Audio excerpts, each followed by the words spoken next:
electrochemical series.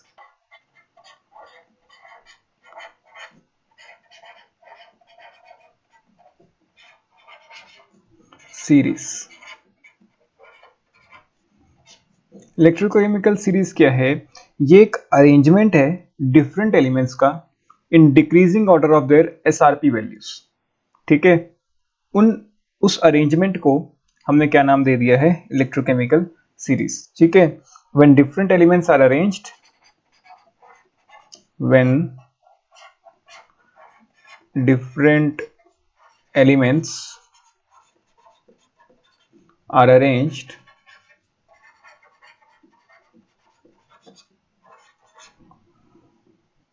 in increasing or decreasing order of their SRP values, order of their SRP values, a series is obtained, a series is obtained which is known as electrochemical series. Electrochemical series। ठीक है, तो जब हम different elements को arrange करते हैं in decreasing और increasing order of the SRP values, जो सीरीज मिलती है हमें, उसको हम क्या बोलते हैं? Electrochemical series. सारे एलिमेंट्स आपको याद करने की जरूरत नहीं है इस सीरीज में, ठीक है, लेकिन आपको कुछ मेटल्स की रिएक्टिविटी ध्यान में रखनी है। ठीक है, तो वो हम लिख लेते हैं। मेटल्स की रिएक्टिविटी सीरीज आपको ध्यान में रखनी है।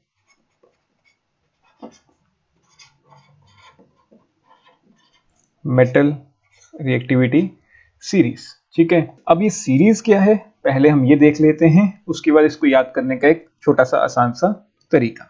ठीक है, सीरीज क्या है? लिथियम सबसे ज्यादा रिएक्टिव है, followed by potassium, calcium, sodium, magnesium, aluminium, manganese, zinc, iron, निकल, टिन, लेड, हाइड्रोजन।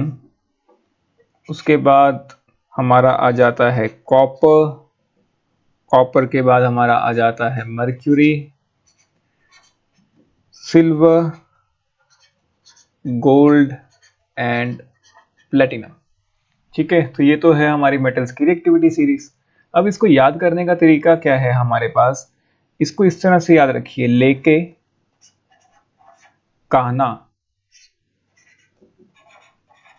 हिंदी में लिख सकते हैं आप इसको, लेके कान्हा। ठीक है, लेके कान्हा।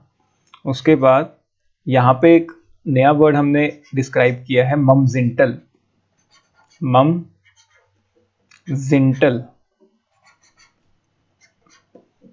ठीक है, ममजिंटल एक नया वर्ड आपको याद रखना है। ममजिंटल में एम मैग्नीशियम है, ए एल्यूमिनियम, एम फिर से मैंगनीज, जेड जिंक, आई मतलब आयरन, एन मतलब निकल, टी मतलब टिन, एल मतलब लेड। ममजिंटल के बाद आपको हाइड्रोजन याद रखना है, ये हाइड्रोजन आता है, और एंड में चाप, सोया चाप खाते हो, वही वाली चाप। ठीक है, C H A A P, C for copper, H for mercury, A for silver, again A for gold and P for platinum। तो लेके काना ममजिंटल चाप। ममजिंटल के बाद एक बीच में हाइड्रोजन जरूर याद रखना है कि हाइड्रोजन आएगा। ठीक है, अब इस रिएक्टिविटी सीरीज का यूज कहां पे है वो थोड़ा सा डिस्कस कर लेते हैं। देखिए, इस रिएक्टिविटी सीरीज का यूज कहां पे है? मान लो आपको एक क्वेश्चन दिया है कि कैन यू स्टोर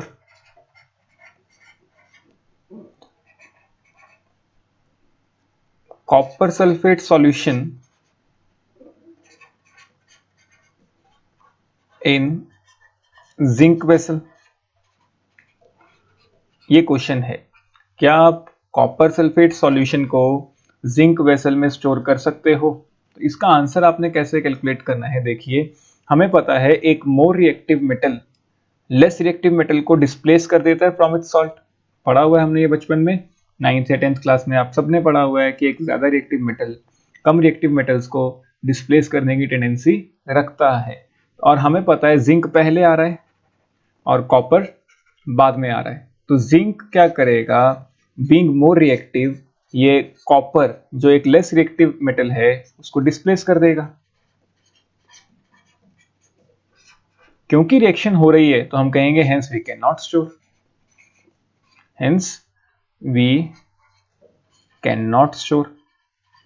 तो बिना किसी ई नॉट के डाटा से, क्योंकि हमारे पास ई नॉट का डाटा तो था ही नहीं, ठीक है, ना हमारे पास ऑक्सीडेशन पोटेंशियल्स थे, ना यहाँ पे हमारे पास रिडक्शन पोटेंशियल्स थे, तो बिना किसी ई नॉट वैल्यूज के हम कैसे प्रिडिक्ट करें कि क्या हम स्टोर कर सकते हैं या नहीं कर सकते, वो हमें एक रिएक्टिविटी सीरीज के हेल्प से बड़ी आसानी से पता चल जाता है। ठीक है, ये सीरीज आपके लिए बहुत इंपॉर्टेंट रोल प्ले करेगी, तो इसको अच्छी तरह से याद करना है।